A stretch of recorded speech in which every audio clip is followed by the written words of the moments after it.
खेसारियो जी और भाई हैं। हाँ जी, गलती कोनो भइल त माफ कर दी।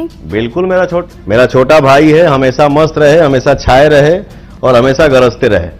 तो दोस्तों बता दें, अपडेट की बात करें तो एक इंटरव्यू के दौरान दोस्तों खेसारी लाल यादव को अपने छोटे भाई कहते हुए नजर आए पवन सिंह। वही बात कर लें दोस्तों कि जहां तक कंट्रोवर्सी के सवाल है दोस्तों, तो पवन सिंह मीडिया के सामने बोलते नज़र आ रहे हैं कि ऐसा कुछ नहीं है कि हम लोग एक दूसरे से मिलते नहीं हैं और गले नहीं मिलते हैं, बातें नहीं करते हैं। हो जाता है थोड़ी थोड़ी सी, कभी वो भी बोल देते हैं, कभी हम भी बोल देते हैं। तो अभी आप लोग ने सुन ही रहे थे पवन सिंह की दोस्तों मीडिया के सामने एक समझिए कि कार्यक्रम के दौरान जब उनसे पूछा गया, मीडिया के सामने बोलते नज़र आए कि हम लोग छोटे भाई हैं, वो भी मेहनत कर रहे हैं, हम भी मेहनत कर रहे हैं।